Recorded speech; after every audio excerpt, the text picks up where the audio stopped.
자, 회사의 경영활동. 지금부터는 일반적인 회사의 프로세스, 어떻게 돌아가는지와 그 다음에 회계가 어떻게 돌아가는지 숲을 보는, 숲과 나무가 있으면 숲을 보는 그런 시간이에요.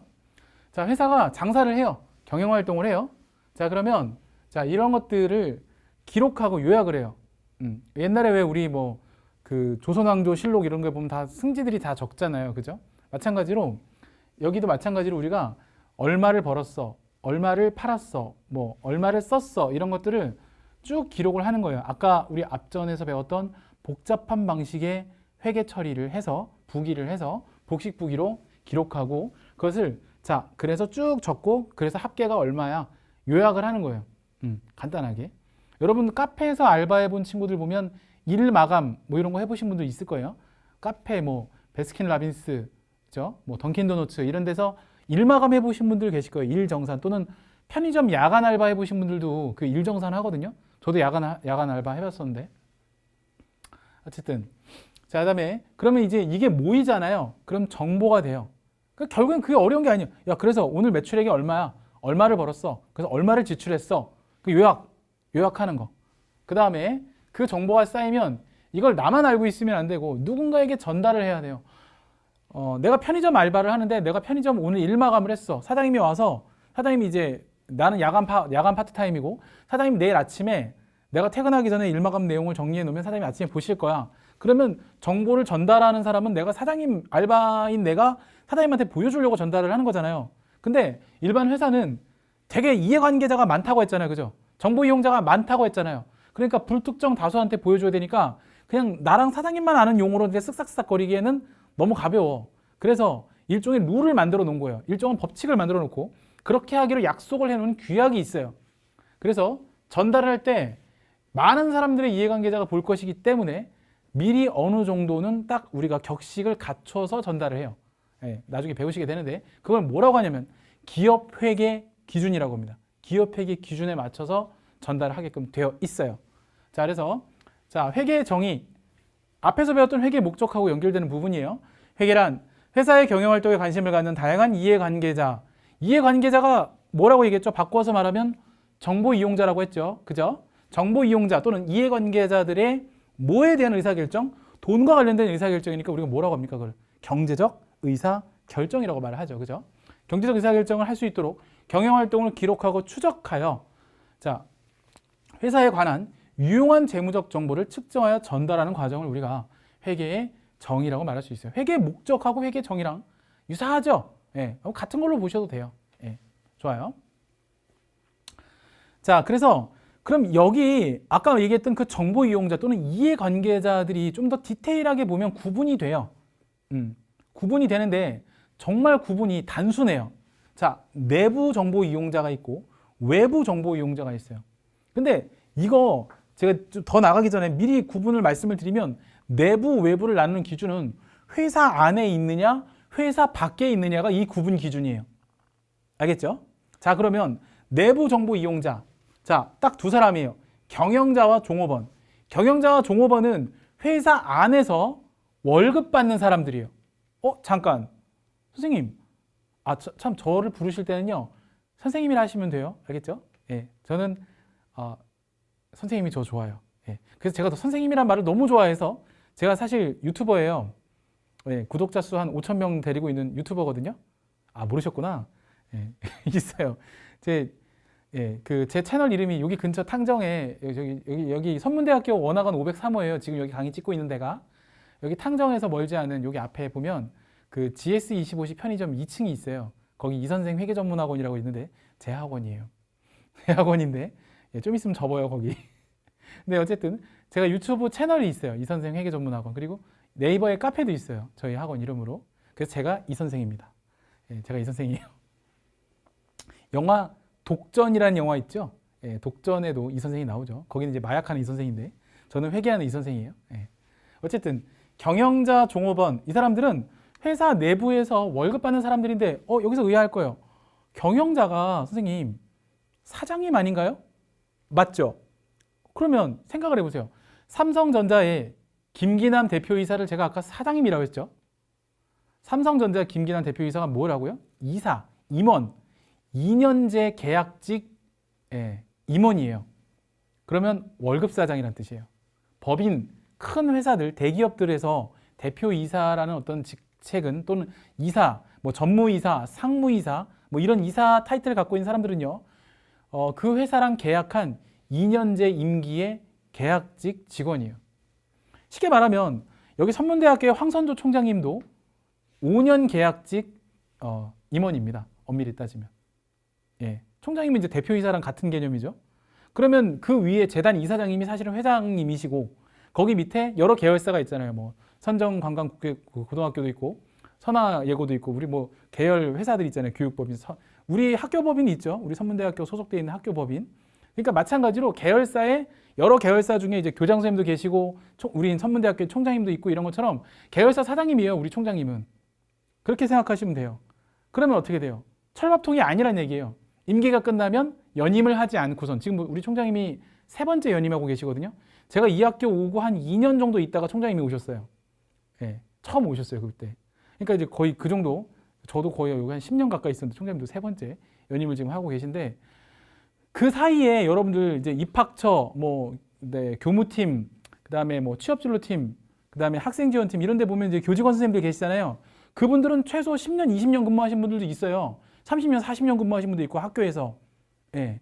그분들은 일반 직원이에요. 직원. 그러니까 사실 여러분들 일반 회사에 들어가면 직원이면은 철밥통이에요. 근데 직원이 아니라 임원이 돼요. 예를 들어 여러분 공무원 되고 싶잖아요. 내가 공무원 되고 싶어서 국세청에 들어갔어요. 국세청은 기획재정부의 산하기관이라 그랬죠. 근데 내가 기획재정부 장관이 되잖아요. 국세청 직원이었다가 국세청 직원은 내가 벽에 똥 칠할 때까지 정년 퇴임 때까지 계속 있을 수 있는 철밥통 공무원직인데 기획재정부 장관은요. 예, 임기가 재수없으면 몇 개월만 하고 잘릴 수 있어요. 장관은. 그죠? 장관 똑같은 개념이라 보시면 돼요. 그래서 회사의 대표이사라는 그런 타이틀을 갖고 있는 사람들은 사실 경영자고 경영자는 월급 사장이에요. 이 개념만 이해하시면 나머지는 외우지 않으셔도 돼요. 자꾸 이해를 여러분들한테 독려를 하는 거예요. 그래서 경영자와 종업원은 회사 내부에서 월급 받고 일하는 사람. 나머지는 회사 밖에서 이 회사의 정보가 궁금한 사람들이에요. 주주의 경우에는 뭐예요? 배당을 받는 것이 목적이에요. 물론 시세 차익이 좀 많이 올라가면 주식을 팔 수도 있으니까 뭐 팔 수도 있고 배당도 받을 수 있고 채권자의 경우에는 채권자가 뭐냐면 돈 빌려주고 또는 이 사람한테 받을 돈이 있는 그러니까 어떤 회사에 받을 돈이 있는 사람을 채권자라 그래요. 그럼 반대로 누군가에게 줄 돈이 있는 사람을 뭐라고 할까요? 채권자의 반대말 채무자라고 합니다. 회계 용어예요. 나중에 이제 배우시는 거예요. 가만히 보면 숫자는 온데간데 없고全종이 지금 막 그죠 주구장창 말만 배우고 있잖아요. 회계는 기업의 언어이기 때문에 지금 사실은 알파벳 배우시는 거예요. 영어로 말하면. 문장의 오형식은 아직 가지도 않았어. 알파벳 배우시는 단계예요. 지금은. 한국말로 되어 있는 또 하나의 다른 용어가 회계 용어라고 생각하시면 돼요. 그리고 거래처. 궁금하죠? 아니 내가 이 회사가 망할 것 같은데 물건을 주는 바보 같은 회사가 어디 있어요. 그죠? 그렇죠? 그러니까 뭔가 하청을 주고 도급을 주고 싶은데 이 회사가 부실해. 그러면 일거리 줄 필요 없죠. 내가 뭐 망하게 생겼어? 그죠? 그 다음에 과세당국, 국세청이에요. 궁금하죠? 세금을 많이 걷어야 되는데 다 각자의 목적이 있는 거예요. 그래서 그 목적이 여러분 교재에도 30페이지의 맨 위에 표가 하나 있어요. 제가 파워포인트의 교환에 옮겨놓은 목적도 비슷하게 나와요. 그래서 자 정보 이용자가 이해관계자란 말 아까 했고 같은 말 했고 그 다음에 요거 요 내용이죠. 경영자는 올해 회사의 실적이 얼마나 될까? 내가 지금 잘하고 있나? 잘못하면 내가 잘릴 것 같은데? 이런 거죠. 자, 종업원, 성과급 얼마나 받을 수 있을까? 주주는 올해 배당 얼마 받을 수 있지? 채권자, 돈 빌려줘도 되는 회사 맞아? 거래처, 이 회사는 거래해도 되는 거야? 그 다음에 과세당국, 세금을 얼마나 뜯을 수 있을까? 뭐 이런 거 고민할 수 있다니 각자의 목적에 따라서. 그래서 이 사람들을 뭐라고 한다? 자, 뭐라고요? 정보 이용자 또는 이해관계자. 그래서 이 둘은 서로 사실 같은 내용이다. 같은 내용이다. 로 보시면 돼요. 아, 오랜만에 이걸 쓰니까 적응이 안 돼. 잠깐만요. 오랜만에 이걸 쓰니까 적응이 안 돼. 잠깐만요. 나 적응 좀 하자. 같은 말이에요. 정보 이용자와 이해관계자란 말은 사실상 같은 맥락으로 보시면 되겠다. 아시겠죠? 좋아요. 넘어갈게요.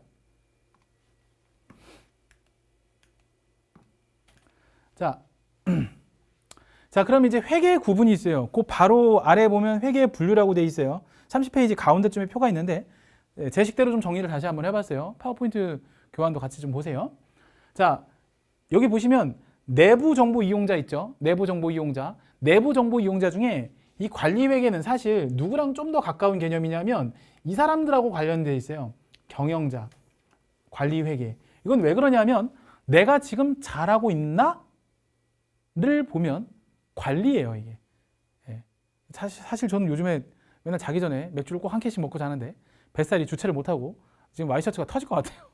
그럼 저는 뭐예요? 아, 내 뱃살을 보고 저도 생각을 해야죠. 아, 씨, 관리 좀 해야겠네. 아, 저도 사실 어제 되게 고민됐어요. 맥주를 너무 마시고 싶은데 이제 오늘 여러분들하고 만나야 되잖아요. 그럼 와이셔츠 입는데 막 터지고 막 뱃살 나오면 어떡해. 다행히도 이렇게 보니까 그렇게 뱃살이 안 나와 보여서 좀 다행이긴 해요. 근데 어제 그래서 저희 와이프가 그러더라고요. 이제 와이프가 저한테 오빠라는데 오빠 맥주 마시지 말고 소주 마셔. 그래서 소주 마셨어요. 그러니까 자, 관리 좀 해야겠네. 관리 좀 해야겠네. 자, 이렇게 보시면 되겠고. 그래서 내부 경영자 관리 이렇게 연상해서 들어가시면 외우시지 않으셔도 시험 문제 풀 정도는 되지 않을까. 제가 동그라미 친 것들이 시험 문제에 자주 등장하는 핵심 키워드라고 생각하시면 돼요. 알겠죠? 제가 강의는 잘 못해요. 강의는 잘 못하는데 시험은 잘 합격시켜요. 알겠죠? 강의는 잘 못하는데 아마 제 수업 들으셨던 분들 이제 아마 얘기를 들어보시면 아시겠지만 선배나 뭐 후배나 예, 경영회계 아카데미 원장이 직접 수업하는 강의를 들어보시면 그 사람 뭐 강의 못해 이런 얘기는 많이 했을 거예요. 그 사람 자꾸 지 얘기만 해. 예, 있어요. 맞아요. 근데 시험은 합격은 잘하는 것 같아. 그런 얘기 들었을 거예요. 예, 제가 다른 건 못하는데 합격은 잘 시켜요. 그 다음에 외부는 사실 이렇게만 생각하시고 외부는 그냥 이렇게 생각하면 돼요. 이외예요. 이외지, 그지? 그러니까 경영자 종업원 아닌 모든 사람들이 외부 정보 이용자고, 그리고 관리회계 아니면 재무회계밖에 없어요. 사실 세무회계라는 게 있는데 우리 시험 범위 아니에요. 책에는 그냥 집어넣은 거야. 알겠죠? 그렇게 생각하시면 돼요. 자, 그러면 이 재무회계에 대한 내용을 좀 해봐야 되는데 재무회계는 사실 이렇게 보시면 돼요. 남한테 얘는 관리가 목적이라 그랬잖아요. 그죠? 얘는 내가 남한테 보여지는 게 상당히 신경 쓰이는 성격이에요. 그러니까 우리 여학생들 보면 이제 밖에 나갈 때 친구랑 뭐 약속 있거나 아니면 소개팅 나갈 때 이제 꼭 화장을 하고 나가잖아요. 그죠? 또 남학생들도 어디 이렇게 소개팅 받고 미팅 나가 그러면 향수 좀 뿌리고 옷도 좀 이쁜 거 입고 뭐 특히 면접 볼 때도 우리 면접 복장이란 게 있고 사실 요즘엔 코로나 때문에 결혼식 하객 복장 이런 게 사실 좀 눈에 많이 안 띄죠. 그죠? 예, 참 편하게 입고 다니시잖아요. 다 너무 답답하니까. 근데 옛날만 해도 결혼식 하객 패션 뭐 이런 게 있었단 말이에요. 예, 근데 마찬가지로 얘가 약간 그런 식이에요. 남한테 보여지는 게 많이 신경 쓰이는 성격의 회계. 이건 내가 관리 목적으로 사용하는 회계. 자, 이게 왜 중요하냐면 이 다음 내용이 연결되기 때문이에요. 이거죠. 내가 아까 뭐랬죠? 뱃살이 나왔네? 관리 좀 해야겠네? 나를 관리하고 통제하기 위해서 존재하는 회계가 바로 관리회계다. 아시겠죠? 주로 이건 원가 절감하고 관련돼 있어요. 그래서 나중에 배우시겠지만 관리회계는 원가회계하고도 관계가 되게 많아요. 나중에 원가회계를 배우시는데 그거는 중급 정도 되시면 배워요. 원가회계. 전산회계 1급부터 원가회계가 나오거든요. 네, 그런 관계인데 지금은 두 가지만 보세요. 그 다음에 아까 뭐라 했죠? 내가 재무회계는 뭐라고요? 남한테 보여지는 게 상당히 신경 쓰이는 성격을 갖고 있다 그랬죠? 그러니까 뭐예요? 외부 보고 목적. 남한테 보여지는 게 되게 신경 쓰이는 거예요. 이렇게 생각하시면 돼요. 알겠죠? 자, 그래서 보고서는 자 이렇게 쭉 연상해서 보시면 돼요. 자, 내부 정보 이용자, 경영자, 종업원보다는 경영자 쪽에 가깝다 그랬죠? 관리를 종업원이 하는 게 아니라 경영자가 관리하니까 관리회계 내가 통제 관리하기 위해서 그러다 보니까 딱히 정해놓은 양식이나 이런 거는 없다고 보셔야 돼요. 그냥 내가 그냥 뭐 그런 거 있죠. 여러분들 뭐 각자 그렇지 않아요? 여러분들 살이 쪘다, 배가 나왔다는 기준이 다 공통적으로 똑같진 않을 거 아니에요. 저는 사실 최근 한 얼마 전까지만 해도 제 뱃살에 대해서 별로 관심이 없었어요. 근데 요즘에 너무 많이 나오니까 많이 나왔네. 근데 도대체 그 많이 나왔던 정도가 어디야? 알 수가 없잖아. 그죠? 다 주관적이란 말이에요. 그러다 보니까 관리적인 어떤 측면에서의 내부 관리 통제를 위한 서식도 회사마다 틀려요. 사실 제가 입사 지원서 양식을 여태까지 봐온 게 한 1000가지가 넘는 것 같아요. 이력서. 옛날에 이력서라고 했죠. 요즘엔 이력서라고 안 하고 입사 지원서라고 해요. 옛날에는 이력서 양식이 거의 규격화돼 있었어요. 고용노동부에서 만든 이력서 양식이 있는데 그게 규격화돼 있었거든요. 근데 요즘에는요, 워낙 맞춤형 인재를 많이 뽑다 보니까 이력서라는 말보다는 아마 작가패 선생님들한테도 수업을 뭐 교육을 들으신 분 아시겠지만 입사 지원서라는 표현을 써요. 이력서란 말 잘 안 써요, 요즘에. 왜냐면 회사마다 회사에 맞는 적재적소에 배치하기 위한 인재를 어떤 모집 선발 배치하기 위해서는 그 사람의 캐릭터라든가 직무 능력, 그냥 똑같이 천편일률적인 스펙을 얘기하는 게 아니라 내가 얘를 뽑아서 앉혀 놓으려면 필요한 어떤 직무 능력이 필요한 거잖아요. 직무 소양이 필요한 거잖아요. 그게 입사 지원서예요. 그래서 이력서 양식과 입사 지원서 양식은 다릅니다. 그리고 입사 지원서 양식도 삼성, LG, 현대, SK 다 틀려요. 회사마다 다 틀려요. 대표적인 것이 바로 회사 내부 서식 중에 내부 통제 관리하는 서식 중에 하나가 인사 서식이죠. 그건 회계도 그런 서식들이 있어요. 예. 예를 들자면 지출 결의서라는 게 있어요. 지출 결의서라는 양식이 대표적인 회사 내부 서식인데 이건 회사마다 다 틀리게 생겼어요. 예. 그리고 아마 근로학생을 좀 해보시면 아시겠지만 각 학과마다 학생회를 해보셨던 분 아시겠지만 또 동아리 총동연이나 이런 쪽에서 이제 임원 활동 해보신 분은 아시겠지만 각 부서, 조직, 단체, 학생회마다 양식이 조금씩 다른 게 있어요. 그 학과만의 전통적인 어떤 예산 지출이나 이런 것들도 있고 다 틀려요, 보면. 그렇더라고요. 그렇게 생각하시면 돼요. 예, 자유로워요, 되게. 프리해요. 근데 얘는 처음부터 남한테 보여지는 것을 목적, 이런 사람들이 다 뭐예요? 회사 밖에서 나를 보는 사람들이기 때문에 잘 보여야 돼. 그리고 뭐 이렇게 우리가 그러잖아요. 우리가 친구들하고 편하게 쓰는 말, 또 집에서 편하게 얘기를 하지만 면접 가서도 집에서 얘기하듯이 편하게 말할 수는 없잖아요. 그죠? 격식과 형식을 갖춰야 돼. 그러다 보니까 재무회계는 외부 보고 목적이고 재무제표라는 이게 결산 보고서거든요. 일정한 형식과 양식을 갖춰줘야 돼요. 이렇게 생각하시면 돼요. 예. 이건 그냥 편하게 집에서 입는 옷, 이거는 면접 복장 이렇게 생각하셔도 아주 좋아요. 집에서 편하게 입는 옷, 면접 복장 이렇게 생각하시면 한 방에 이해가 되실 수도 있을 것 같아요. 자, 그런 느낌으로 문제를 푸시면 돼요. 이거 다 문제 풀자고 이 짓 하는 거예요, 여러분들. 이걸로 우리가 뭐 논문을 쓸 거야? 우리가 여기 뭐 경영학과예요? 사실 우리 학교는 경영학과가 회계 순수 전공 아닌 거 아시죠? 원래 순수 전공은 세무회계학과나 회계학과가 순수 전공이고 사실 우리는 경영학과에서 여러 가지 마케팅, 빅데이터 뭐 하잖아요. 그 중에 하나가 회계일 뿐이에요, 사실은. 그래서 사실 순수하게 회계만 들고 파는 전공은 아니에요. 그래서 제가 놀랐던 게 선문대학교 경영학과는 회계 수업을 하나도 안 듣고 1학년 때 2학기 때 전공 필수만 잘 넘어가면 회계를 다 피하고서도 졸업장이 나오는 학교더라고요, 우리 학교가. 전 놀랐어요. 다른 데도 그런가? 제가 잘 몰라서 다른 학교는. 근데 대개는. 예. 근데 그건 아셔야 돼요. 일반적으로 내가 경영 전공을 했든 단수 전공이든 복수 전공을 순수 전공이든 했든 경영학과라는 타이틀을 이력서에 쓰는 순간 여러분은 어느 정도 회계를 한다라는 채용 담당자의 기대치를 갖게 됩니다. 이거는 국룰이에요. 국룰. 알겠죠? 그래서 그냥 어쨌든 예, 그렇다는 거예요. 아, 얘는 경영학과니까 회계를 좀 할 줄 알겠지. 약간 이렇게 들어온다고. 처음부터. 그러니까 우리 물론 이제 운전면허증이 있다고 운전을 다 잘하는 건 아니잖아요. 그죠? 근데 약간 그런 식이에요. 네. 자, 마지막으로 성격을 좀 볼게요. 칸이 좀 모자라서 성격은 여기다 배치를 했어요. 성격은 약간 이런 거 있어요. 관리라는 거는 예. 이거 틀렸다. 제가 정정해 드릴게요. 아, 이거 좋다. 여러분한테 배포할 땐 이거 좀 바꿔서 해드릴게요. 이것도 실시간 강의의 묘미죠. NG 났어요. 자, 과거지향적 아니고요. 미래지향적 아니에요. 내가 실수했어요. 반대로 설명했어요. 얘는 앞에 일어나는 사실에 대해서 관리해야 되기 때문에 미래지향적이고요. 반대로 설명했어요. 얘는 과거지향적이에요. 제가 얘기했죠? 저는 강의를 잘 못한다고. 근데 합격은 잘 시켜요.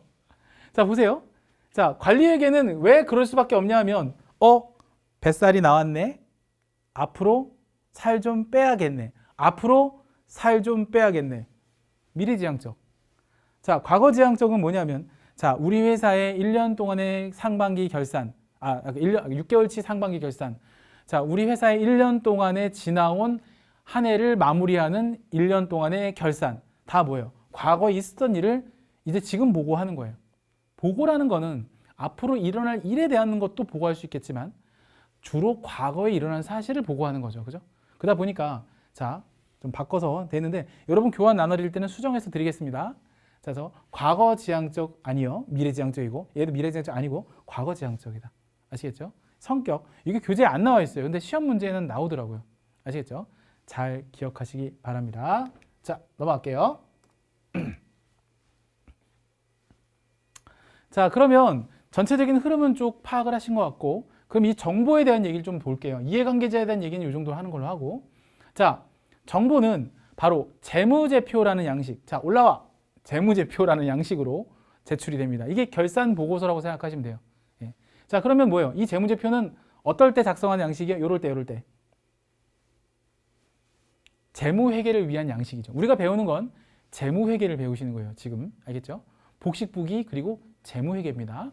그래서 이렇게 예, 재무제표라는 양식을 통해서 정보를 전달한다. 그래서 자, 재무제표는 뭐라고요? 경영활동을 요약하고 집계한 표로서 자, 회계 정보를 전달하는 수단이 돼요. 그러니까 우리가 자, 너 한 해 동안 장사한 거 결과 좀 보여줘봐. 그러면 아, 어제는 100만 원어치 팔았고요. 원가가 얼마가 나가서 이익이 얼마나 남았어요. 이렇게 얘기를 말로만 그렇게 하는 게 아니라 보고서 양식으로 보여주는 거죠. 여러분 입사지원서도 그렇지 않아요? 여러분 이력서, 자소서 뭐하러 그렇게 다 씁니까? 그냥 말로 가서 조지면 될 것 같은데 그렇게 안 한다는 거죠. 그렇지 않아요? 예. 그래서 다 서면으로 다 여러분들 최대한 그쵸? 여러분들 어떤 어필하잖아요. 나는 어떤 사람이고 뭐 자소서 쓰니까 저희 때 자소서가 막 생기기 시작했어요. 제가 올해 79년생 43살이거든요.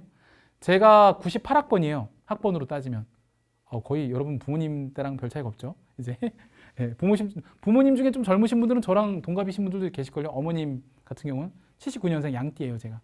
그러면 되게 그렇단 말이에요. 저희 때는 자소서 쓰는 회사는 거의 없었어요. 이력서 정도만 내고 면접 보고 그냥 보통 뽑고 그랬는데 요즘 채용은 뭐 별걸 다 하더라고요, 진짜. 너무 할 게 많아, 진짜. 근데 여러분들도 되게 취업할 때 힘들 것 같잖아요, 그죠? 제 지금 아들 하나 딸 하나 있는데 큰애가 15살 중학교 2학년이에요. 그 중2병의 중학교 2학년. 얘네들은 앞으로 취업이 더 힘들 것 같아요. 아니 취업을 못할지도 몰라요. 예. 진짜 다 계약직으로 살아야 될지도 몰라요. 얘네 지금 보니까 장난 아니던데 얘네도. 예. 우리 딸내미 이제 10살이에요. 딸내미 둘째가 딸내미인데 얘도 취업하려면 좀 골치 좀 아프겠어요. 예. 그렇더라고. 여러분은 그나마 이제 거의 끝에까지 왔잖아요. 대학교까지 왔으니까 그 지나온 산전수전. 나는 앞으로 중학교 졸업해야 되지, 고등학교 가야 되지, 대학교 4년 남았지. 아유, 앞으로 한 10년은 더 가야 될 것 같아요, 저는. 여러분 거의 끝나가는 거고. 예. 자, 어쨌든 그래서 회계 정보의 전달 수단은 재무제표다 이렇게 보시면 되겠고 말로 얘기하면 안 되고 보고서로 작성해야 된다 이 얘기예요. 그래서 재무제표는 이거를 이제 영어로 Financial Statement라고 하는데 복수형이에요. 재무제표가 뭐냐면 재무를 재산이라고 합니다. 재산과 관련되어 있는 재군들을 할 때 그 재가 한자어로 모두 재자예요. 재산과 관련되어 있는 모든 표들이란 뜻이 재무제표예요. 복수형이에요. 그래서 Financial Statement 영어로는 이렇게 표현합니다. 그래서 줄여서 FS라고 하는데 일정 기간 동안에 회사가 쓰고 벌은 거 경영성과 그 다음에 일정 시점의 재무상태. 자, 일정 기간 동안의 경영성과는요 한마디로 얘기하면 너 그동안 얼마 벌었어 이거예요. 정확하게 또 말하면 그동안 얼마를 벌고 얼마를 써서 그래서 진짜 남은 게 얼마야 이거가 경영성과예요. 그동안. 예, from to가 있어요. 근데 일정 시점의 재무상태는 뭐냐면 재무상태를 바꿔서 말하면 재산상태라고 할 수 있다 그랬죠. 일정 시점은 너 지금 얼마 갖고 있어 이거예요. 너 지금 얼마 갖고 있어. 근데 이걸 좀 더 디테일하게 얘기하면 너 지금 가지고 있는 네 거가 얼마야. 그리고 네 거 아닌 빚이 얼마야. 그래서 진짜 네 거라고 말할 수 있는 게 얼마야. 이거는 여러분들 어렵게 생각하면 안 되고 아파트 대출 받아서 부모님이 사시는 분들 보면은 엄마 아빠가 가끔가다 그런 얘기 하실 거예요. 야 조심히 다뤄라. 우리 집 막 이렇게 무너뜨리고 막 그러면 안 돼. 이거 화장실만 빼놓고 다 은행 거야. 이렇게 하시는 분도 있을 거예요. 그게 왜 그러냐면 우리 집이 예를 들어 3억짜리 아파트 33평 아파트 3억짜리 집인데 은행빚이 1억이야. 은행빚이 2억이야. 보통 그 정도 되죠. 대출이. 그러면 나머지 1억만 우리 거란 얘기예요. 풀로 다 땡기면 한 7, 8천만 원만 우리 거고 나머지는 다 은행 거가 될 수 있기 때문에 조심스럽게 다니라 뭐 이런 거예요. 예. 어쨌든 그런데 어쨌든 그래서 재산 상태 또는 재무 상태라는 얘기는 일정 시점 너 지금 얼마 갖고 있어? 좀 더 디테일하게 말하면 뭐라고요? 네가 전체 갖고 있는 것 중에 네 빚 빼고 진짜 네게 얼마야? 이렇게 물어보는 게 일정 시점의 재산 상태 또는 재무 상태라고 합니다. 아시겠죠? 그렇게 이해하시면 되겠고, 자, 재무제표의 종류. 지금부터는 귀를 쫑긋 세우시고 똥꼬에 힘을 빡 주시고 잘 들으셔야 돼요. 시험 범위에 들어가는 내용이고, 제가 손모가지 걸고 말씀드리죠. 저 손모가지 없으면 강의 못하죠. 하나? 하는구나. 어쨌든 손모가지 걸고 말씀드리는데, 무조건 시험에 회차마다 여러분 시험 보시는 회계실무 2급, FAT 2급에 무조건 회차마다 한 문제는 꼭 나오는 문제예요. 알겠죠? 제가 뭐라 그랬죠? 강의는 잘 못하는데 합격은 잘 시킨다 그랬어요. 제 말씀 잘 들으셔야 돼요. 다 뭐 여기 뭐 학문의 진리 탐구를 위해서 모인 게 아니라 자격증 하나 따보자고 모인 거 아니에요? 그죠? 잘 들으세요. 재무제표의 종류. 일단 재무상태표라는 게 있습니다. 재무상태표. 재무상태표는 일정 시점 기업의 재무상태, 즉 재산상태를 나타내주는, 자, 무슨 말이세요? 정태적 보고서다. 정태적 보고서다란 말은 무슨 얘기냐면 이렇게 이해를 하셔야 돼요. 자, 집중합시다. 정태적 보고서란 말은, 자, 일정 시점 그리고 일정 시점 요렇게를 비교한다고 생각하시면 돼요. 일정 시점이 뭐냐면 예를 들어서 일정 시점이 어제. 자, 일정 시점 오늘 이렇게 한번 볼게요. 일정 시점 어제, 일정 시점 오늘. 자, 레드선 저를 좀 보세요. 어제 10,000원이 있었어요. 10,000원. 오늘은 15,000원이 있어요. 자, 만약에 장사를 한다고 생각해봐요. 장사. 그러면 이렇게 볼 수 있겠죠. 저기 어제 얼마 갖고 있었어요? 10,000원이요. 그러면 지금 오늘은 얼마 갖고 있어요? 15,000원이요. 그러면 당신은 그동안 5,000원의 재산 증식이 있었죠. 그죠? 5,000원을 버는 거 아니에요? 맞죠? 단순한 숫자 노름이죠, 지금. 그죠? 어제 얼마 갖고 있었어요? 10,000원. 지금 얼마 갖고 있어요? 15,000원. 그럼 당신은 그동안 5,000원을 벌었군요. 어떻게 그걸 알아요? 뭘 어떻게 알아? 눈에 다 보이는데. 그죠? 어제라는 시점과 오늘이라는 시점, 점과 점을 비교하니까, 그죠? 그게 뭐냐? 정태적, 어제라는 정적인 시간, 오늘이라는 정적인 시간을 비교해 보니까 재무 상태가 나오더라라는 거예요. 그렇죠? 그렇게 보시면 돼요. 자, 이번엔 다음 손익계산서를 볼게요. 손익계산서. 얘는 일정 기간이에요. 얘는 일정 시점이란 말을 쓰지만 얘는 일정 기간이라는 표현을 씁니다. 일정 기간이라는 게 뭐냐면 딱 이거예요. 자, 그 동안이란 뜻이죠. 그동안. 그러면 사실 아까 얘기한 거에 다 답은 있었어요. 자, 우리가 돈을 벌었다는 표현을 여러 가지가 있겠지만 그 동안이라고 이렇게 표현할 수 있겠죠. 어제부터 오늘 동안 내가 이틀 동안 장사를 했는데 번 돈이 2만 원을 벌었고 거기서 지출, 쓴 돈이 15,000원이어서 결과적으로 빼보니까 내가 5,000원을 벌었어. 이렇게도 얘기할 수 있지 않아요? 그죠? 그동안 내가 2만 원을 벌었어. 내가 알바해서 2만 원 벌었는데 왔다 갔다 교통비랑 식대를 빼니까 15,000원이 나왔어. 그래서 나는 5,000원을 벌었어. 이렇게 따져볼 수 있겠죠?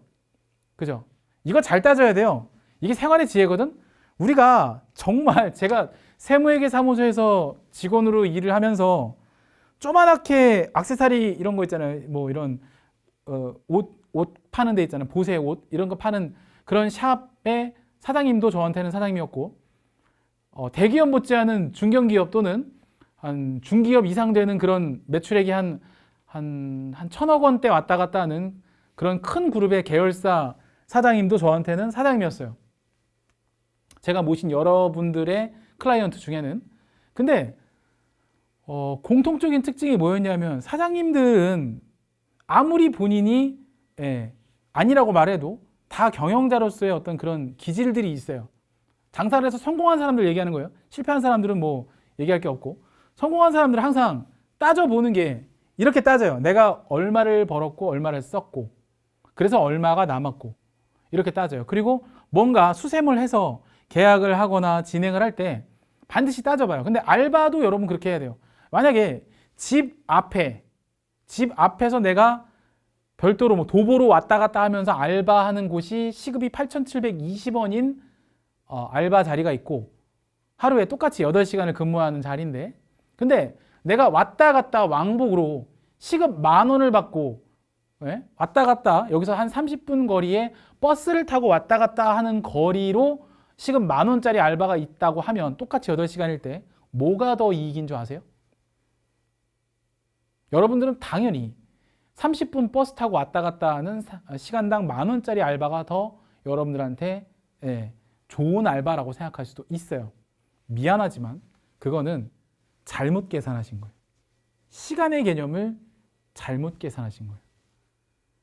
집 앞에 걸어서 왔다 갔다 한 10분 정도 거리로 왔다 갔다 할 수 있는 그 알바가 훨씬 더 여러분들한테 경제적으로 이익입니다. 8,720원이라고 해도. 선생님, 숫자적으로 봤을 때는 똑같이 계산하면 8,720원을 8시간이라면 잠깐만요. 제가 뭐 주유수당 이런 건 뺍시다. 주유수당까지 집어넣으면 뭐 계산이 복잡해지니까 8,720원 곱하기 8시간 하잖아요. 69,760원이거든요. 근데 시간당 10,000원씩 8시간 하면 10만 원이에요. 8만 원. 8만 원이니까 8,720원 곱하기 8시간 빼기 8만 원. 그럼 1,240원이거든요, 하루에. 그럼 왔다 갔다 교통비, 버스비 한 1,500원. 1,000원이라고 하자. 근데 30분이라고 얘기했잖아요. 그죠? 가는데 30분, 오는데 30분. 근데 여기서 중요한 거는 딱 집 앞에 나가서 버스를 타고 30분 걸리냐는 거예요.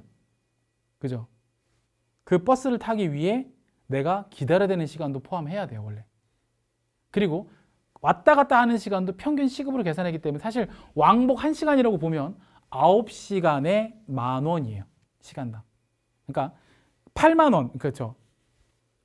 9시간 나누기 8만 원을 하셔야 시급이 나와요. 그러면 계산법이 이제 틀려져요. 왔다 갔다 왕복 시간도 내가 거기 가기 위한 시간이라고 봐야 되기 때문에, 그러면 8만 원 나누기, 그쵸? 8시간 하면 시간당 10,000원이 되지만 9시간으로 나누시면 시급은 8,888원이 됩니다. 내용 아시겠죠? 이게 따지는 방식이에요. 이게 정말 간단한 시간 논리인데 여러분들이 그걸 놓치시는 경우가 정말 많아요. 그러면 이제 여러분들 뭐까지 생각할 수 있는 줄 알아요? 내가 집이 천안 아산에 살고 있어. 근데 대중교통으로 충분히 출퇴근이 가능한 업체인데 연봉이 2,800 준대. 집에서 다닐 수 있어. 거기랑 연봉을 3,500 주는데 서울이래. 거기는 내가 월세 보증금 또는 전세 보증금을 내고 자취를 해야 돼. 그러면 뭐가 더 이득인 줄 아세요? 2,800에 집에서 엄마가 따순밥 해주시는 밥 먹고 다니는 게 오히려 엄마한테 한 달에 일정 금액의 용돈을 줄 수도 있을 정도로 집에서 회사를 다니는 게 사회 초년생인 여러분들한테는 훨씬 더 이익입니다. 회계적으로 접근하게 되면 다 원가 분석이 돼요. 사실 여러분들 이거는 자격증을 따기 위한 단순하게 어떤 그런 스킬이라기보다는 여러분들 생활의 지혜라고 볼 수 있어요. 취업을 할 때도 마찬가지고 어디에나 다 적용할 수 있어요. 회계는 내가 손해보지 않는 법을 배우는 학문이에요. 알겠죠? 내가 이익을 극대화시키는 방법을 배우는 것은 영업, 마케팅이고요. 수익을 늘려서. 회계는 쓸데없는 비용 지출 안 하고 합리적으로 경제적으로 어떤 의사결정을 하자는 개념이 회계의 본질입니다. 왜? 경제적 의사결정에 유용한 정보를 제공해주는 학문이기 때문에 그래요. 그걸 알고 계셔야 돼요. 자, 어쨌든 뭐 그런 거예요. 그래서 일정 기간 동안 얼마를 벌고 얼마를 썼고 그래서 남은 게 얼마고 이런 걸 따지는 거다라고 보시면 되겠습니다. 자, 현금 흐름표는 일정 기간에 현금이 얼마만큼 들어오고 나가고를 따져보는 말 그대로 현금의 흐름을 보여주는 표. 그리고 자, 자본 변동표는 일정 기간 자본의 크기와 변동에 관한 정보를 보고해 주는 자본의 크기와 변동. 그럼 변동표예요, 그냥. 그리고 여기까지가 뭐라고 얘기하냐면 재무제표의 본문이라고 표현합니다. 여기까지를 우리가 재무제표의 본문이라고 해요. 그래서 얘네들은 다 공통적인 특징이 뭐냐 하면 재무제표 본문은 다 5글자예요. 5글자, 5글자, 5글자, 5글자. 제가 강의는 잘 못하는데 시험은 잘 붙여요. 5글자예요. 재무제표. 그리고 별책 부록으로 하나 있는 게 바로 뭐냐 하면 얘예요. 주석. 5글자 들어가는 애들과 주석. 이렇게 생각하시면 시험 준비가 아주 원활해져요. 뭐라고 되어 있습니까? 재무제표에 해당 과목에 금액과 기회를 붙여서 본문이 아니라 별지. 그래서 얘의 범위를 우리가 별지라, 본문이라 그래요. 본문. 여기까지 이만큼의 범위를 우리가 재무제표 본문에 표시가 돼요. 각자의 이름들이 있어요. 근데 얘는 본문이 없어요. 그래서 별지의 추가적인 정보를 좀 더 보여주는 개념이다. 아시겠죠? 그래서 얘는 본문이 아니라 어디, 아이고, 삑사리가 나네. 그냥 안 쓸게요. 가끔 가다가 도트가 나가더라고. 별지, 알겠죠? 별지. 자, 그렇게 이해하시면 될 것 같아요. 자, 넘어가겠습니다. 자, 그럼 여기까지가 시험 범위 무조건 한 문제 나온다 그래서 손모가지 걸고, 자, 이제 조금만 더 하고 쉴 건데, 자, 그 다음에는 뭐가 있냐면 재무제표에 해당하지 않는 거. 그럼 이제 사지선다형 문제가 나오겠죠. 여기 있는 거 하나 3개 섞고 여기 있는 거 하나 섞어서 문제를 만들든지, 아니면 여기 있는 거 아무거나 하나 집어넣고 여기 있는 것 중에서 집어넣어서 사지선다형 문제를 만들어요. 출제자는. 이건 제가 어떻게 확신을 드리고 말씀드리냐면 제가 출제자거든요. 제가 출제를 지금도 모 시험 출제를 하고 있습니다. 예, 나중에 말씀드릴게요. 예, 녹화 안 할 때. 예, 어쨌든 그래서 말씀드릴 수 있는 거예요. 자, 주의. 일단 5글자가 넘어가요. 5글자 넘죠. 뭔지 모르겠지만 5글자 넘어가죠. 5글자 아니죠. 5글자 역시 아니에요. 그죠? 5글자 다 아니죠. 그리고 또 5글자가 아니에요. 그죠? 뭐가 다른지 아시겠죠? 이제 한 문제 맞추신 거예요, 여러분들은. 제가 강의는 못해도 잘 따게 해요. 자, 얘만 조심하면 돼요. 주기. 유사품이에요. 주석과 주기는 분명히 달라요. 예, 근데 구체적으로 뭐가 다른지는 여러분 뭐 이걸 논문 쓰실 거 아니니까 그냥 시험용으로만 알고 넘어갑시다. 아시겠죠? 예. 자, 됐습니다. 여기까지예요. 좋습니다. 이번 시간 여기까지 하는 걸로 하고요. 제가 오늘 첫날이니까 살살살 할게요. 40분까지 좀 쉬셨다가 8시 40분에 다시 이어서 수업할게요. 알겠죠? 자, 일단 여기까지 하는 걸로 하고, 혹시 잠깐만요. 궁금한 점 있으신 분 혹시 질문 있어요? 방금 2글자가 주기였나요? 아, 예. 주기. 아, 네. 네, 주기고, 아, 예. 여기 앞에 있는 거는 주석. 예, 주석. 아시겠죠? 예, 아, 질문 좋아요. 감사해요. 좋습니다. 여기까지 하는 걸로 하고 40분에 다시 이어서 들어가도록 할게요. 자, 좀 쉬겠습니다.